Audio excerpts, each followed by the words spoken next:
Di dalam nama Yesus kami bersyukur untuk akhir daripada minggu ini Tuhan. Engkau tetap menyertai kami. Engkaulah Immanuel dalam hidup setiap kami. Kalau setiap kami terus Tuhan boleh punya kesetiaan untuk datang kepadamu lewat pujian penyembahan setiap pagi di tempat ini, semua karena anugerah-Mu. Terima kasih Tuhan Yesus.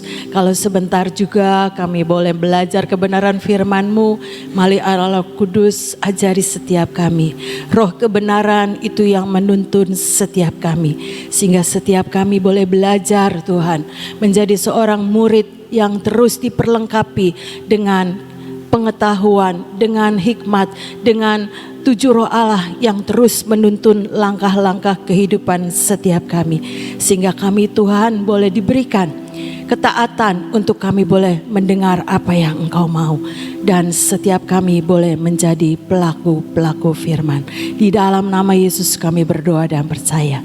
Amin, amin, amin. Shalom semuanya, selamat pagi.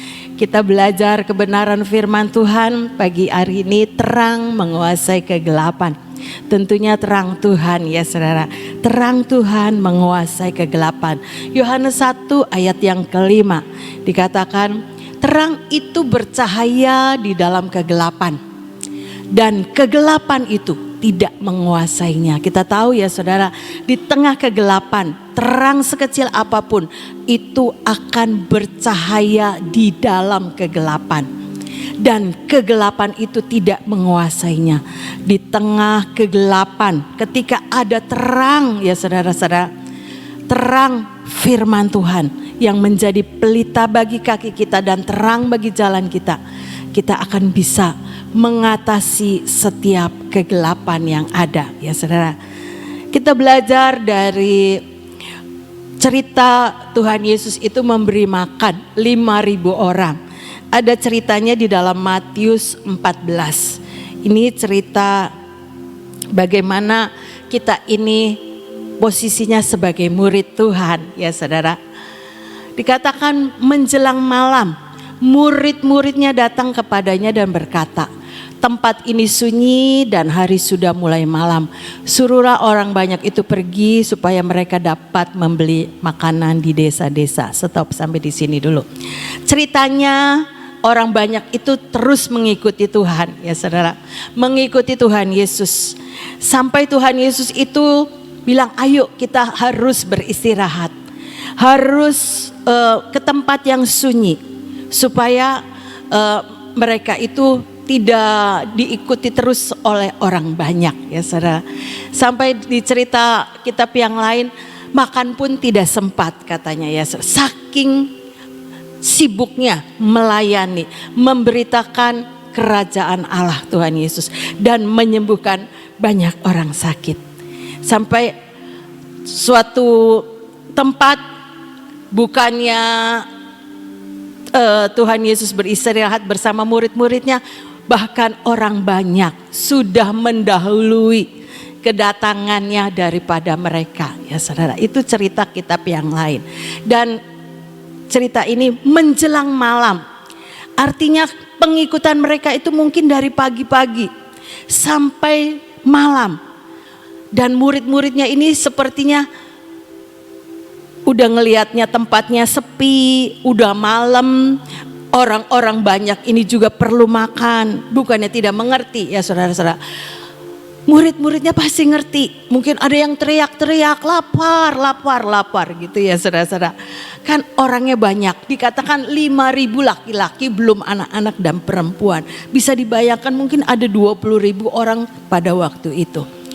Tapi di tengah kegelapan malam itu ya saudara-saudara, para murid juga mungkin gimana caranya ini orang-orang ini, kalau dari pagi mereka juga pasti butuh makanan, mereka juga butuh penginapan.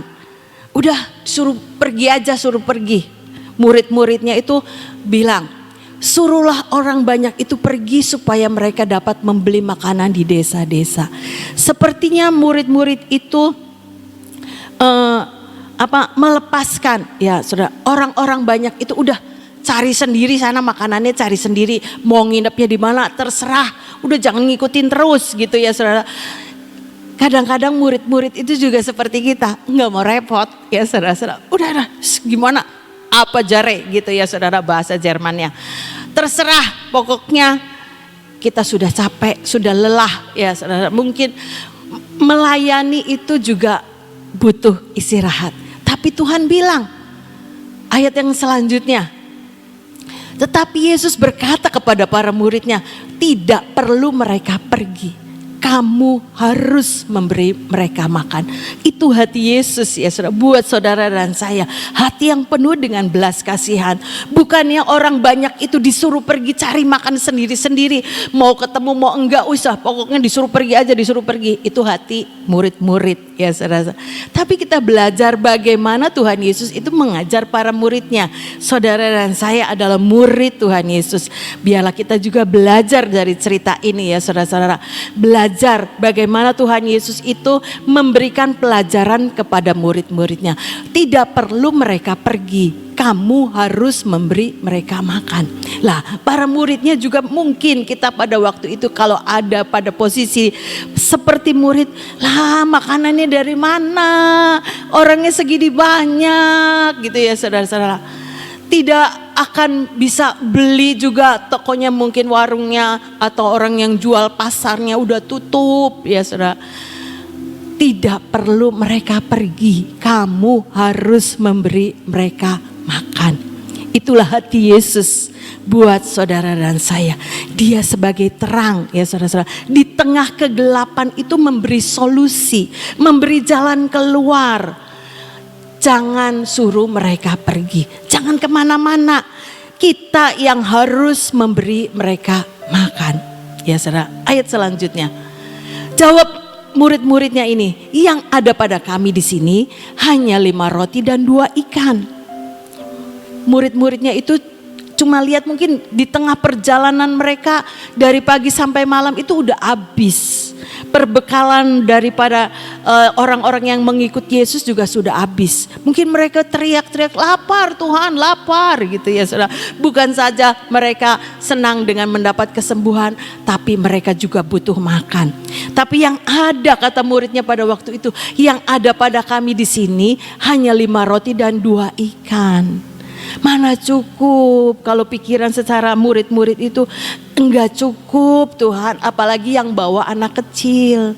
Bekalnya anak kecil, mungkin rotinya juga kecil, ikannya juga kecil. Ya saudara-saudara, enggak mungkin dia bawa roti yang gede-gede, berat. Ya saudara, bekal anak kecil itu ya sesuai dengan porsinya. Kalau kita lihat anak SD seperti cucu saya ya bawanya yang kecil-kecil, dibawain sama mamanya tuh bekalnya yang kecil-kecil, yang biasa anak-anak itu makan ya saudara. Jadi kita mengerti bagaimana para murid pada waktu itu. Enggak ada lagi, ini cuma adanya 5 roti dan 2 ikan Tuhan. Kalau disuruh beri mereka makan, ini bagaimana? Demikian juga setiap kita ya saudara, bisa seperti itu di tengah kegelapan, di tengah pergumulan, di tengah kesunyian. Setiap kita ini bisa, Tuhan ini segini nggak cukup, gimana uangnya nggak cukup buat bayar listrik, buat bayar sekolah, buat bayar kontrakan mungkin, buat nanti besok beli beras yang sudah tinggal sedikit hari ini. Gimana Tuhan, nggak cukup, nggak cukup. Sepertinya murid Tuhan itu sedang berbicara seperti itu.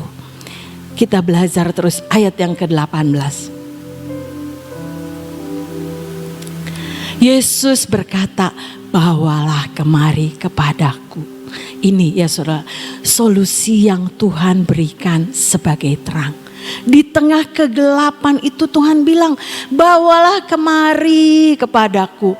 Yesus terang dunia memberikan solusi di tengah kegelapan setiap saudara dan saya. Ya saudara, ayo bawalah kemari, datang kepadaku sebagai terang yang akan menguasai kegelapan. Ya saudara, Tuhan itu memberi solusi. Kalau para murid sudah sana pergi aja, jangan repot ya saudara. Udah pokoknya beli sendiri makanan di mana saja mereka boleh ketemu, cari sendiri penginapan di mana mereka dapat.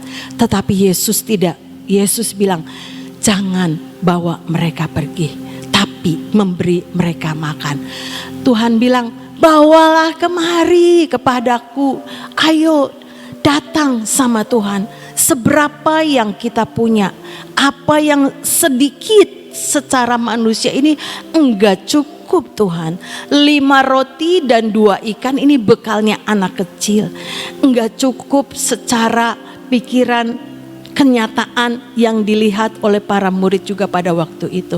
Ini juga kadang terjadi dalam hidup saudara dan saya. Duitnya gak cukup Tuhan, gak cukup, gimana solusinya, gimana jalan keluarnya. Kadang-kadang kita menghadapi kegelapan yang ada di dalam hidup saudara dan saya. Tapi Yesus bilang, ayo sebagai terang dunia, bawalah kemari kepadaku. Dikatakan lagi, di tengah kegelapan, saudara dan saya ini butuh terang. Sekali lagi dikatakan, Yohanes 1 ayat 5, tapi firman Allah yang hidup terjemahannya. Atau, oh ini, bukan ya, betul ini. Jadi firman itu juga disebut terang dunia. Yesus terang dunia. Dia bersinar di dalam kegelapan dan kegelapan itu tidak bisa menutupi cahayanya. Firman Tuhan itu disebut terang dunia. Dia bersinar di dalam kegelapan dan kegelapan tidak bisa menutupi cahayanya.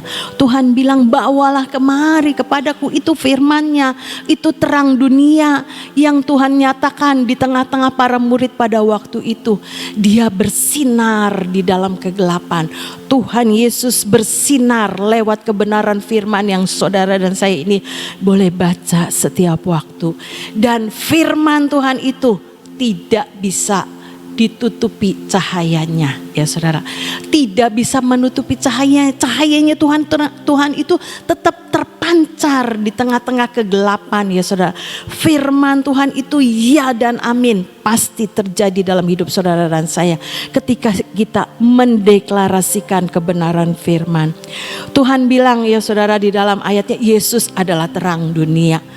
Jadi ketika saudara dan saya ini mengambil Tuhan Yesus sebagai terang dunia, di dalam kebenaran firman-Nya yang kita baca, yang kita renungkan, yang kita deklarasikan, maka kebenaran firman Tuhan itu yang akan menguasai kegelapan yang ada di dalam hidup saudara dan saya.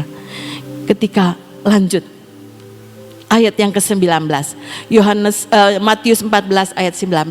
Lalu ini setelah para muridnya membawa 5 roti dan 2 ikan itu kepada Tuhan Yesus.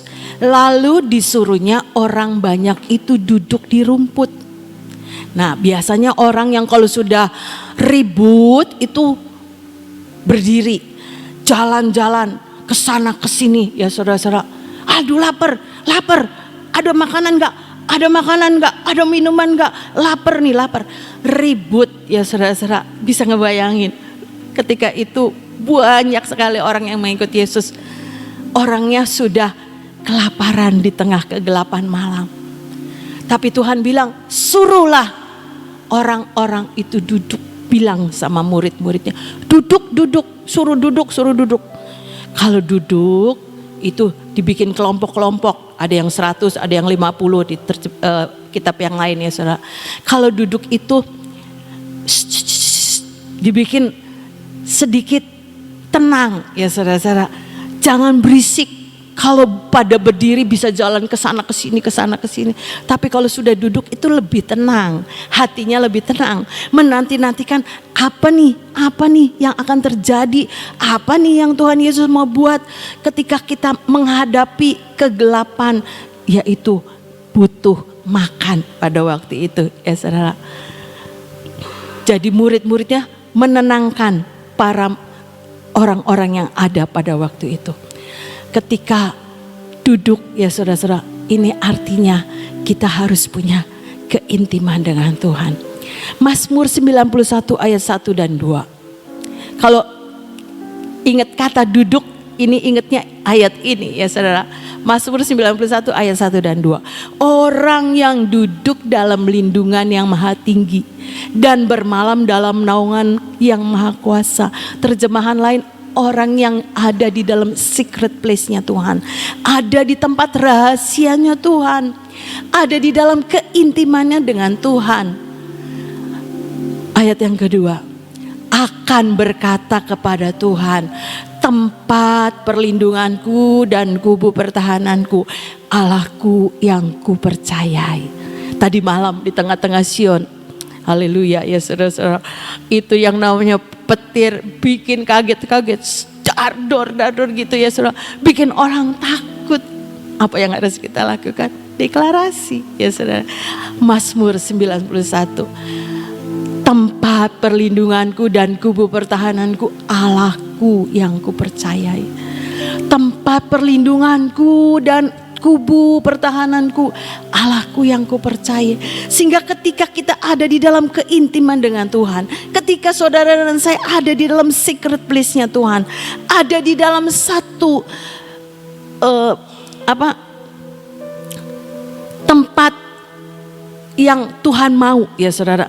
Secret place itu ada satu tempat rahasia. Ketika saudara dan saya ini punya hubungan dengan Tuhan, punya keintiman lewat doa, lewat satu persekutuan dengan Tuhan, sehingga akan menimbulkan iman ya saudara. Tempat perlindunganku dan kubu pertahananku, Allahku yang kupercayai. Ketika tadi malam juga takut ya saudara, itu petirnya menyambar-nyambar. Dalam nama Yesus ada perlindungan buat kami semua.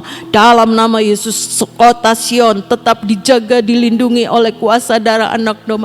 Terus dideklarasikan ya, radio juga dijaga, dilindungi kuasa darah Yesus, menutup bungkus semua peralatan yang ada. Dalam nama siapa yang bisa menjaga kecuali Tuhan ya saudara. Ketika saya dan saudara ini ada di dalam kegelapan, ayo masuk di dalam secret place-nya Tuhan. Ada di dalam ruang keintimannya dengan Tuhan. Sehingga di dalam persekutuan kita dengan Tuhan, iman kita itu timbul ya saudara. Imannya timbul, itulah yang Tuhan mau. Supaya orang-orang itu duduk, jangan jalan-jalan, ayo dibikin kelompok 50, ada yang 100. Supaya apa? Supaya tenang. Demikian juga ketika kita ada di dalam satu kegelapan, Tuhan bilang ayo masuk di dalam secret place-nya Tuhan. Jangan jalan mandar-mandir ke sana kemari, mencari jalan keluar dengan kekuatan sendiri. Duduk di dalam keheningannya Tuhan. Duduk di dalam persekutuan dengan Tuhan. Sehingga akan menimbulkan ketenangan, akan menimbulkan iman. Percaya bahwa Tuhanku adalah tempat perlindunganku dan kubu pertahananku, Allahku yang kupercayai. Di dalam nama Yesus pasti ada jalan keluar. 1 Korintus 10 ayat 13. Pencobaan-pencobaan yang kualami ini tidak melebihi kekuatan kita. Ayo baca. 1 Korintus 10 ayat 13. Pencobaan-pencobaan yang kamu alami ialah pencobaan-pencobaan biasa yang tidak melebihi kekuatan manusia. Sebab Allah setia dan karena itu Ia tidak akan membiarkan kamu dicobai melampaui kekuatanmu. Pada waktu kamu dicobai, Ia akan memberikan kepadamu jalan keluar sehingga kamu dapat menanggungnya. Yesus adalah jalan, kebenaran dan hidup. Bersama dengan Yesus kita dapat melakukan perkara-perkara yang hebat, yang ajaib ya saudara. Kalau saya mereview beberapa waktu ini di taman ya saudara, saya mencatat itu ada 10 keajaiban Tuhan yang terakhir yang baru. Ya, jangan minta, cuma saya cerita. Nanti waktunya tiba itu boleh minta. Tunggu apa yang Tuhan mau ya saudara. Kembali mengingatkan minyak yang sudah lama-lama yang pernah keluar itu keluar lagi saudara-saudara. Jadi ini Tuhan lagi ngomong, ini loh Tuhan nih, ajaibnya Tuhan nih masih tetap ada terjadi sampai sekarang. Dulu pernah keluar, sekarang keluar lagi. Dulu sudah lama itu nggak keluar-keluar, sekarang keluar lagi. Tuhan lagi ngomong, ini loh keajaibannya Tuhan masih tetap ada di tengah-tengah umatnya, ya saudara. Tuhan sedang menunjukkan kuasanya, kehebatannya. Segala sesuatu yang tidak mungkin bagi manusia itu mungkin bagi Tuhan. Tuhan sedang menunjukkannya. Jadi ayo saudara dan saya terus membangun keintiman di dalam nama Tuhan Yesus. Sehingga di tengah kegelapan kita ini tidak berkeliaran kemana-mana, tapi duduk di dalam hadiratnya Tuhan. Ya saudara, lanjut lagi tadi ayat yang ke-19. Lalu disuruhnya orang banyak itu duduk di rumput, dan setelah diambilnya, Yesus ngambil 5 roti dan 2 ikan itu. Yesus menengadah ke langit dan mengucap berkat.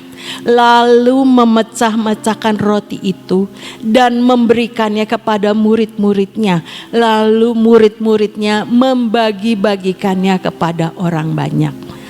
Tuhan ngambil 5 roti yang serba sedikit menurut ukuran manusia itu. Ya sudah, enggak cukup, tapi di tangan Tuhan.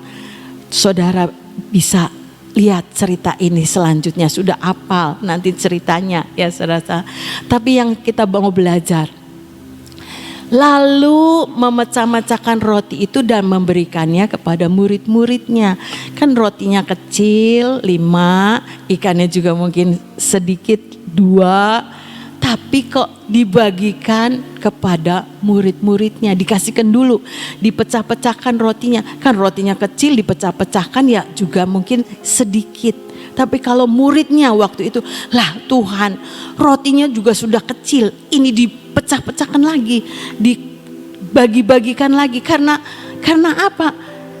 Muridnya 12, rotinya 5, ikannya 2, ya saudara. Tapi Tuhan mau semua murid itu bisa menjadi berkat untuk banyak orang pada waktu itu. Jadi mungkin dibaginya 12 supaya murid itu satu murid bawa bagian-bagiannya masing-masing. Lalu Tuhan Yesus memecah-mecahkan roti itu dan memberikannya kepada murid-muridnya.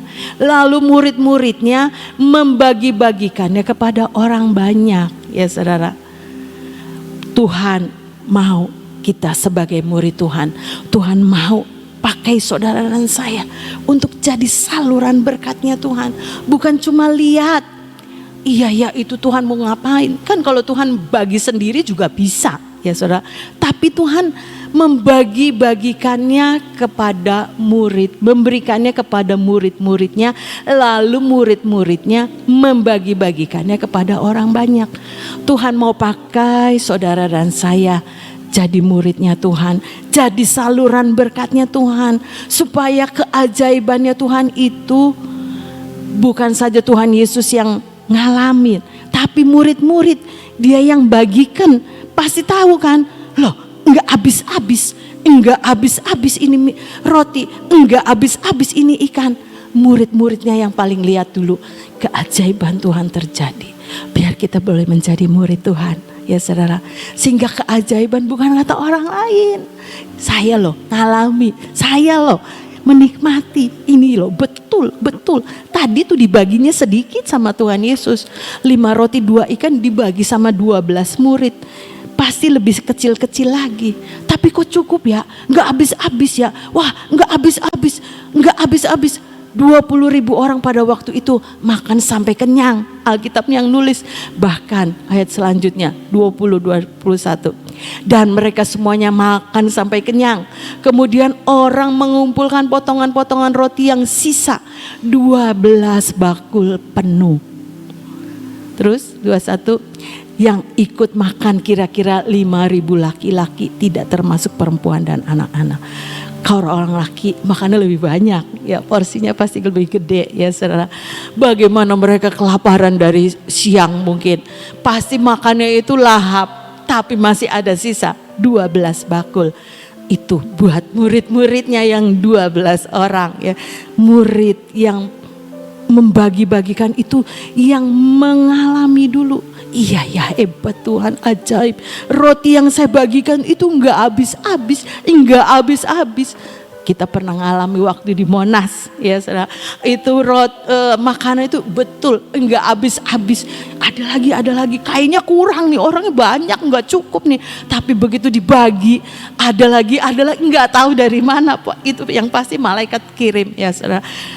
Secara manusia itu tidak cukup, perhitungannya enggak mungkin, tapi itu bisa kita saksikan, kita lihat sendiri, sisanya juga banyak, tidak kekurangan, tidak ribut itu orang di sana. Saya enggak dapat, enggak, semua kebagian ya saudara. Demikian juga cerita ini, sisanya 12 bakul. Itu keajaibannya Tuhan.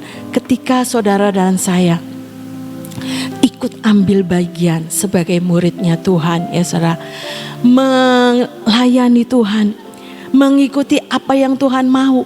Kalau muridnya bilang, aduh Tuhan dikasihnya segini, dibagikannya udah rotinya kecil, ikannya kecil, mana cukup Tuhan, nggak jadi apa-apa ya saudara-saudara. Saya percaya murid itu tidak akan mengalami perlipat gandaan yang Tuhan kerjakan. Kalau kita juga, Tuhan ini gak cukup, percaya saja ya saudara. Ketika kita serahkan kepada Tuhan, maka Tuhan yang akan memperlipat gandakan.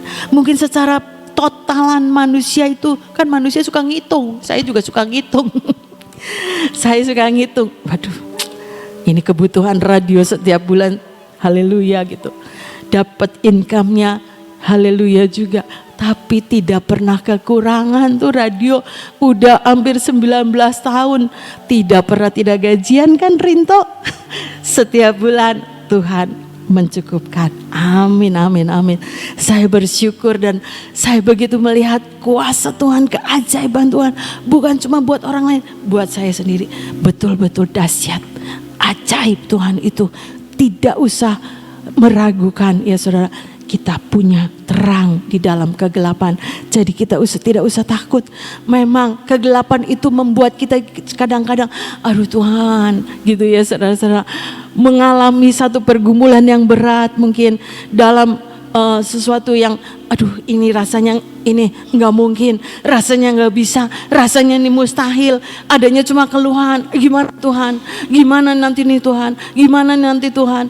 Ya saudara-saudara, tapi percayalah, setelah mendengar kebenaran firman ini, terang Tuhan menguasai kegelapan. Biar kita ambil terang, yaitu Yesus Kristus Tuhan sebagai terang yang akan menguasai kegelapan setiap kita. Dan terang itu yang akan berjalan di depan saudara dan saya untuk menuntun lewat kebenaran firman-Nya, supaya kita ini tahu jalan mana yang Tuhan mau. Firman Tuhan itu pelita bagi kakiku dan terang bagi jalanku. Biar itu menuntun saudara dan saya, sehingga kita ini tidak tersesat, tapi kita boleh mengalami dan menikmati. Wow, betul-betul ketika saudara dan saya mengikuti jalan yang Tuhan tunjukkan, seperti para murid ini nurut dengan apa yang Tuhan Yesus itu perintahkan ya saudara-saudara. Dia melakukan bagiannya, dan para murid itu juga sendiri yang mengalami dan menikmati setiap kelimpahan yang Tuhan berikan ya saudara. Biar kebenaran firman Tuhan itu menimbulkan iman di dalam hidup saudara dan saya. Ayat yang terakhir, Lukas 18 ayat yang ke-27. Kata Yesus, apa yang tidak mungkin bagi manusia mungkin bagi Allah. Biar ini terus diperkatakan, apa yang tidak mungkin bagi manusia, 5 roti dan 2 ikan, buktinya lebihnya 12 bakul. Mereka sudah makan sangat kenyang ya saudara-saudara, tidak kelaparan lagi. Itulah ketika kita punya terang Tuhan dalam hidup saudara dan saya. Kegelapan itu tidak akan menguasai kita, tapi terang itu yang akan menguasai kegelapan dalam hidup saudara dan saya. Apa yang tidak mungkin bagi manusia mungkin bagi Allah. Amin, amin. Tuhan Yesus memberkati.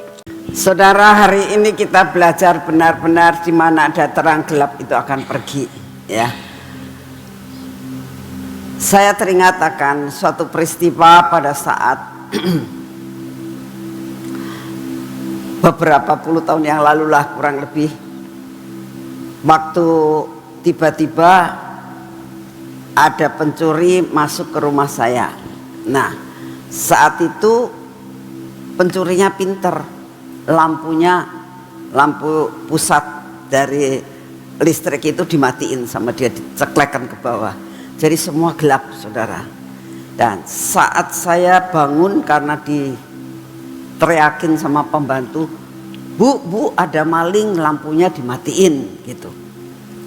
Saya bangun, itu tidak lihat apa-apa. Saya mau jalan takut, turun dari tempat tidur pun takut. Tapi pada saat itu suami saya mengatakan, kamu tenang, duduk saja, ya. Jangan turun dari tempat tidur, nanti bisa ketabrak-nabrak, ya. Kamu tenang, kamu duduk dan tenang. Nah, firman tadi dikatakan di dalam kegelapan, di dalam segala sesuatu yang kita hadapi, duduk diam dalam perlindungan Tuhan. Lalu kita duduk dan kita berdoa. Kita nggak berani untuk bertindak apa-apa, kita duduk berdoa. Setelah duduk berdoa, nih lihat, terang itu menguasai kegelapan, ya. Jadi dalam menghadapi apapun kegelapan dalam hidup kita, apa yang harus kita lakukan? Duduk dalam perlindungan Tuhan. Jadi kita harus benar-benar duduk, doa dulu. Di dalam doa ada hubungan kita dengan Tuhan, membuat roh ketenangan itu masuk. Jadi dalam menghadapi apapun dalam hidup saudara, masalah apapun yang kita hadapi, jangan panik terlebih dahulu. Duduk, tenang, doa sama Tuhan. Nah, begitu doa itu, terang itu akan menguasai. Saat terang menguasai, gelap itu pergi. Itu sudah hukumnya. Di mana ada terang, gelap itu akan pergi. Itu hukumnya sudah begitu, ya. Jadi kita harus belajar sungguh-sungguh, tenang, duduk, berdoa. Nanti ketenangan itu ada. Nah, begitu ketenangan ada, kita baru bisa dengan hikmat Tuhan apa yang harus kita lakukan, ya. Saudara harus belajar untuk hari ini, untuk benar-benar berjalan. Karena dunia ini saat ini kita lihat semua terang, ya, tapi sebetulnya dunia dalam kegelapan, ya. Keadaan luar negeri, dunia ini, benua-benua mengalami yang dinamakan kegelapan. Indonesia pun sama, ya. Apa yang harus kita lakukan sebagai anak-anak Tuhan? Berdoa, ya. Duduk tenang, nggak usah khawatir maupun bingung dengan semua media-media yang masuk, berita-berita yang bikin pusing. Tenang, duduk berdoa, ya. Tidak usah ikut dalam suatu komentar apapun, tapi hidup kita adalah doa buat bangsa, buat negara, dan buat dunia, ya. Supaya kalau belum waktunya, biarlah Tuhan yang memegang kendali. Tenang jadinya, nggak pakai ketakutan, ya. Di mana ada terang, itu kegelapan pasti pergi. Terang menguasai kegelapan, dan tidak ada satupun kegelapan yang bisa menguasai terang. Tapi terang itulah yang menguasai kegelapan. Amin. Yuk kita berdoa. Bapa, terima kasih buat firman-Mu hari ini. Buat kami mengerti dalam masalah apapun, keadaan kemelut dalam negara kami, keadaan apapun dunia saat ini Tuhan, kami tahu begitu ada terang, maka kegelapan tidak bisa menguasainya. Terima kasih untuk kasih setiamu. Terima kasih buat pujian dan penyembahan. Terima kasih buat semua dan semuanya Bapa. Terima kasih sepanjang 1 minggu ini sampai akhir minggu ini kami boleh berada di tempat ini. Kami boleh menyembah Engkau, memuji nama-Mu, membersihkan atmosfer kota kami. Dan kami percaya Tuhan, dengan radio yang Kau anugerahkan kepada kami, yang berkumandang 24 jam, inilah yang akan melihat bahwa atmosfer di udara akan dibersihkan. Terima kasih untuk apa yang sedang dan sudah Kau lakukan sampai dengan saat ini. Terima kasih untuk kasih setiamu, terima kasih untuk pemeliharaanmu. Terima kasih Tuhan, terang sudah datang, kegelapan tidak bisa menguasai. Terima kasih dan terima kasih. Bapak, saat ini kami tetap mau berdiri buat bangsa ini Tuhan.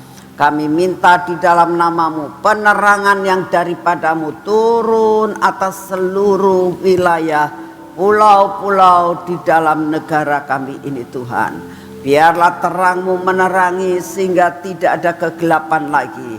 Semua pikiran-pikiran diterangkan Tuhan. Semua politik-politik yang tidak benar diluruskan Tuhan. Berjalan dalam jalan-jalan yang sudah Engkau tentukan. Bapak, sungguh kami mau menyerahkan menjelang pemilu ini. Engkaulah yang akan memegang kendali dari segala-galanya. Damai-Mu turunkan Tuhan, damai-Mu turunkan atas bangsa ini. Bapak, saat ini kami juga berdoa untuk lawatan. Biarlah terjadi lawatan bangsa-bangsa, lawatan seluruh Indonesia Tuhan. Sehingga di Indonesia ini terjadi banyak lawatan. Setiap pulau-pulau, anak-anak-Mu yang ada dimanapun juga di pulau-pulau di Indonesia, Engkau berbicara untuk masuk di dalam lawatan. Terima kasih untuk semuanya. Kami percaya Tuhan, lawatan harus terjadi. Kami menyerahkan ini semuanya ke dalam tangan-Mu. Bapak, saat ini juga kami datang di dalam nama-Mu. Engkau sendiri ya Tuhan yang terus menguasai cuaca. Terima kasih buat tadi malam yang sudah mulai hujan, sekalipun tidak terlalu lama hujannya. Tapi kami percaya Tuhan, waktunya tiba.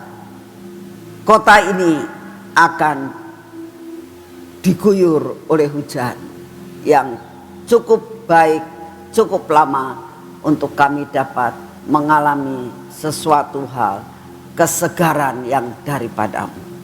Terima kasih untuk kasih setiamu yang tidak pernah berubah. Terima kasih Bapak, Engkau sungguh amat sangat baik. Terima kasih Tuhan, Engkau akan terus memeliharakan di dalam nama Tuhan Yesus. Bapak, saat ini juga kami datang di hadapan-Mu. Engkau yang akan terus memeliharakan kami. Apapun yang saat ini kami hadapi, ingatkan kami Tuhan, Yesus Kristus adalah terang dunia. Tidak ada satupun dalam hidup kami yang dapat mengalahkan akan kuasa kebangkitan Yesus Kristus Tuhan. Buat kami ingat Tuhan, dalam menghadapi apapun, kami datang kepadamu. Terang Yesus Kristus Tuhan, firman-Mu akan membuat jalan buat kami. Terima kasih untuk kasih setiamu. Semua persoalan kami saat ini kami persembahkan kepadamu. Pergumulan dan pergumulan kami. Kalau saat-saat ini banyak yang mengalami jalan buntu Tuhan, Engkau yang akan membuka jalan. Pada saat menghadapi sakit penyakit, Engkau datang untuk membuat solusi. Tuhan, kami percaya Engkau datang tidak memberikan kesusahan buat kami. Engkau datang tidak memberikan penyakit buat kami, tapi Engkau selalu memberikan jalan keluar, dan Engkaulah penyembuh kami. Terima kasih untuk kasih setiamu. Bapak, saat ini kami datang di hadapan-Mu. Kami tetap minta daya tahan tubuh yang baru yang daripada-Mu Tuhan, supaya daya tahan tubuh kami kuat dan sehat oleh karena Engkau ada bersama dengan kami. Terima kasih untuk semuanya. Mari kita masuk dalam pengurapan.